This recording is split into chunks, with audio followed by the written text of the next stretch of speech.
A inovação quanto ao termo dano extrapatrimonial. Sabe-se que a denominação dos danos que ferem o patrimônio que possui valor são os danos materiais, ou ainda danos patrimoniais. Contudo, a concepção no que se refere aos interesses não patrimoniais provocou variadas denominações, conforme o ordenamento de cada país, quais sejam dano à pessoa, dano moral, dano não patrimonial, dano extrapatrimonial, entre outros. Sob a óptica terminológica, a nomenclatura dano extrapatrimonial é a mais correta, pois abrange todos os danos que não têm cunho econômico, mas que ainda assim é suscetível de reparação. Entretanto, mesmo que a expressão dano extrapatrimonial esteja em concordância com a doutrina da teoria dos danos, a denominação dano moral já está firmada e enraizada na cultura jurídica brasileira. A própria Constituição Federal de 88, que legitimou a indenização por danos não patrimoniais, emprega a expressão dano moral em alguns enunciados relevantes sobre o tema dessa indenização. O Código Civil, essencial regramento para disciplinar normas de responsabilidade civil e fonte subsidiária do direito do trabalho, também utiliza a mesma denominação, dano moral. Sendo assim, é nítido que a expressão dano moral está firmada no nosso ordenamento jurídico, o que, consequentemente, fará com que haja uma dualidade de expressões, ora dano moral, ora dano extrapatrimonial, para se referirem ao mesmo fenômeno. A Lei 13.467 de 2017 nos traz um conceito do que vem a ser dano extrapatrimonial. Assim, no seu artigo 223b, dispõe o seguinte: causa dano de natureza extrapatrimonial a ação ou omissão que ofenda a esfera moral ou existencial da pessoa física ou jurídica, as quais são titulares exclusivos do direito à reparação. Com isso, entendemos ter dano extrapatrimonial um gênero e que abarca outras espécies de dano. Nesse sentido, dano extrapatrimonial pode ser uma ação, como também uma omissão, tendo como vítima o empregado ou empregador. E em seguida, essa mesma lei expõe quem são os titulares, que é uma pessoa física ou jurídica, e serão protegidos a honra, a imagem, a intimidade, a liberdade de ação, a autoestima, sexualidade, saúde, o lazer da pessoa física. Já da pessoa jurídica serão protegidos a imagem, a marca, o nome, o segredo empresarial e o sigilo de correspondência. A respeito dos bens jurídicos tutelados acima, não há possibilidade lógica deles serem taxativos, em razão da diversidade dos direitos da personalidade. A intenção de limitar o dano extrapatrimonial trabalhista. Um dos artigos da reforma trabalhista que vem sendo alvo de críticas é o artigo 223-A, em razão da palavra apenas utilizados pelo legislador, no sentido de que a reparação dos danos extrapatrimoniais pode aplicar apenas o dispositivo desse título 2 da CLT, ou seja, ficando limitado entre os artigos 223-A ao 223-G. E como é uma contradição, porque já dispôs a CLT, no artigo 8º, que o direito civil será uma fonte subsidiária do direito do trabalho. E, além do mais, nenhuma norma infraconstitucional ficará sem respaldo da Constituição Federal, em razão de inúmeros motivos, entre eles o controle da constitucionalidade. E, ademais, o título 2 não fornece regras suficientes ao exame da responsabilidade civil e nem menciona ainda os requisitos para sua configuração, razão desse artigo 223-A ser alvo de bastante críticas. Com o fato histórico da Segunda Guerra Mundial, consequentemente as afrontas e atos atrozes contra o direito à vida, à integridade física e à dignidade da pessoa humana e tantos outros, de milhões de pessoas pelo mundo afora, é que, apesar de ter fulcro na Revolução Francesa de 1789, é que instituiu pela ONU a Declaração Universal dos Direitos Humanos, assinada em 1948, e os tratados internacionais de direitos humanos recepcionados pelo povo brasileiro através da Constituição Cidadã de 1888, de forma expressa nos artigos 1º, inciso 3, artigo 4º, inciso 2, artigo 5º, incisos 3, 5, 10 e 67, também parágrafos 2º e 3º, artigo 6º, parágrafo 4º, inciso 4, artigo 47, artigo 48, inciso 1, artigo 84, incisos 5 e 8 e artigo 114, inciso 6, e tantos outros artigos e parágrafos de forma implícita que está na Constituição brasileira. Também se encontra no Código Civil Brasileiro de 2002, nos artigos 52 e 186, assuntos referentes a danos morais e as formas de reparação dos mesmos. Curiosamente, o Código de Leis Trabalhistas, CLT, em seu texto original, não tratava de reconhecimento e reparação de danos morais que afetam de forma ampla e subjetiva a personalidade humana, exceto o que dispõe o seu artigo 483.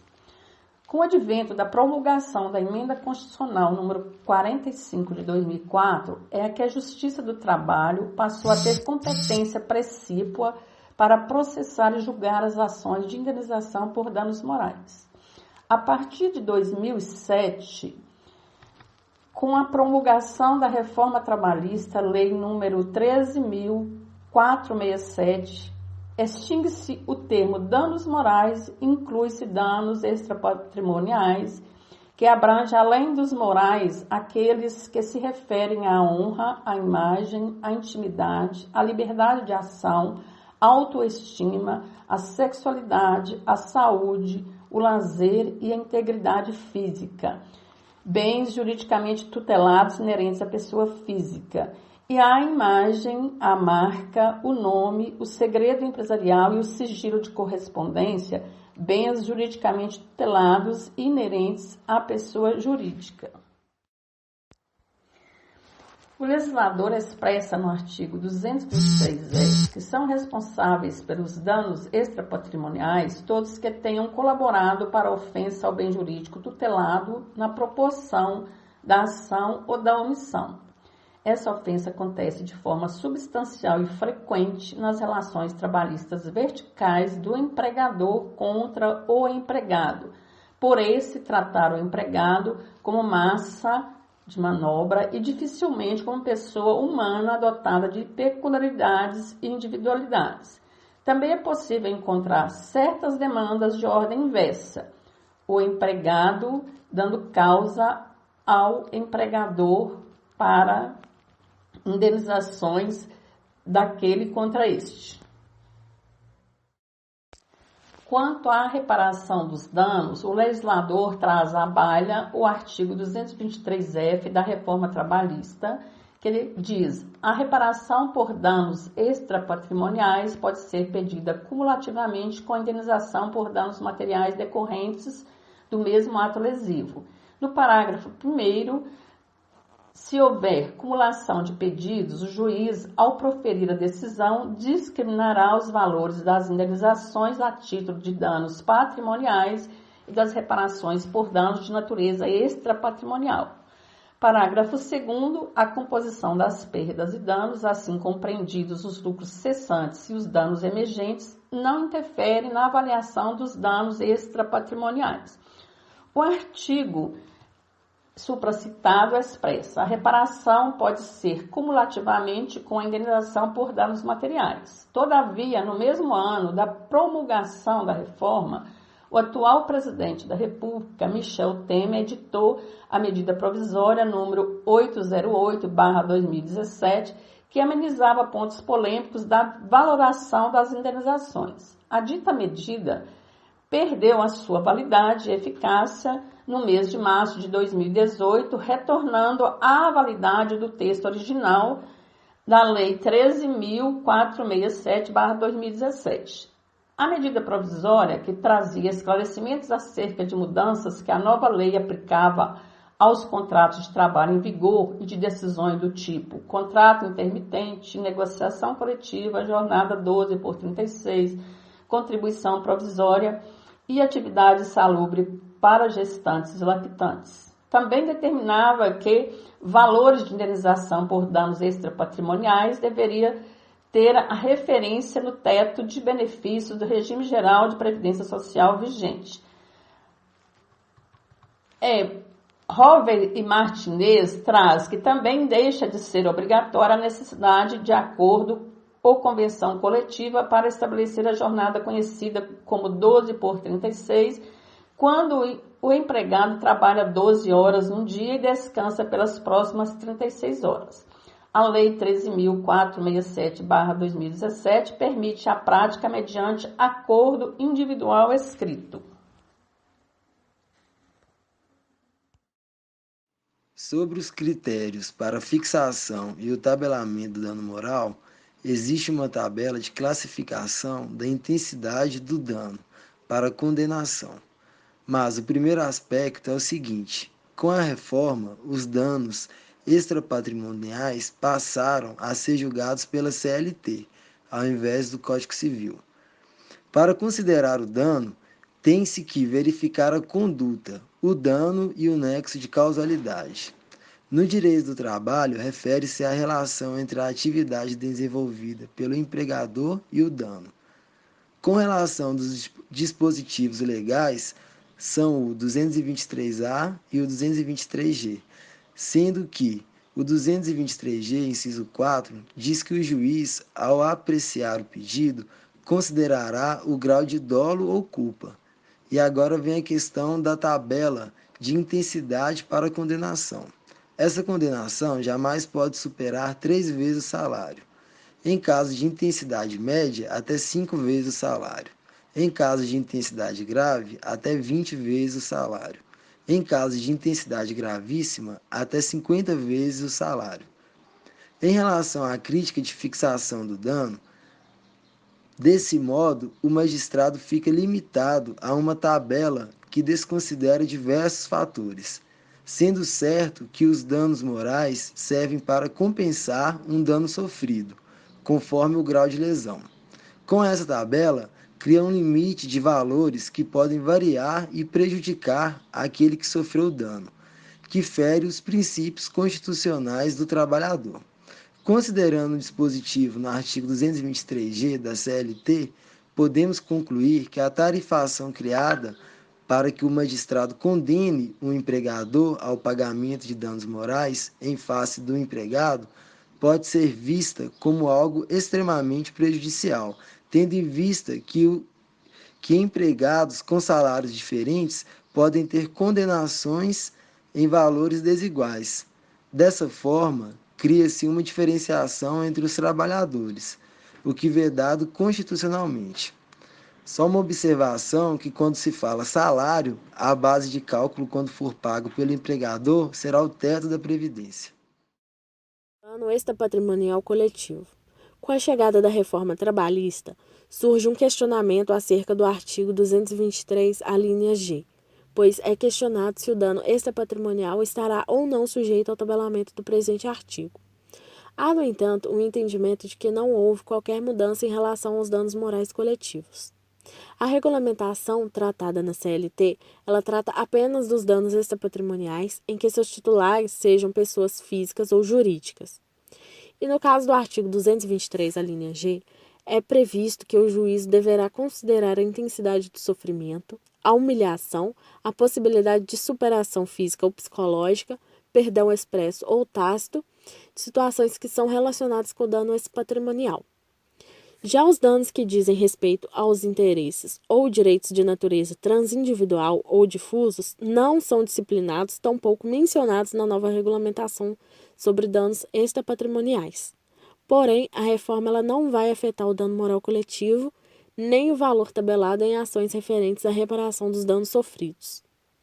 E no que diz respeito à ação civil pública, ela vai servir para preservar ou reparar os interesses difusos ou coletivos dos trabalhadores e do meio ambiente de trabalho, pois ela tem altitude constitucional e, por esse motivo, mesmo que fosse pela lei ordinária da reforma trabalhista, ela não poderia limitar ou alterar o seu alcance. Vigência e aplicação das inovações. No dia 11 de novembro de 2017, entrou em vigor a reforma trabalhista, após o período da vacatio legis, período esse de 120 dias. Lembrando que vacatio legis não é um prazo. E devido às mudanças na CLT, houve diversas controvérsias em relação ao direito intertemporal sobre contratos de trabalho que foram firmados antes da reforma. Há um volume acentuado de súmulas e orientações jurisprudenciais a respeito desse assunto, pois a jurisprudência ela promove ajustes para o período de transição, onde são conjugados os valores do direito adquirido, da segurança jurídica e o novo regime jurídico. O direito intertemporal ele está disposto no artigo 5º da Constituição, inciso 36, que diz que a lei ela não prejudicará o direito adquirido, o ato jurídico perfeito e a coisa julgada. E, devido ao prejuízo causado pelo dano extrapatrimonial, surgiu o interesse da vítima em ser reparada pelo direito a que foi violada.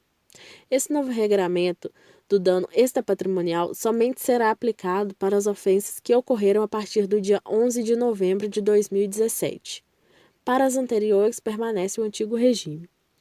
E as normas referentes à reforma trabalhista são aplicáveis também para aqueles trabalhadores que foram contratados em data anterior à vigência da reforma.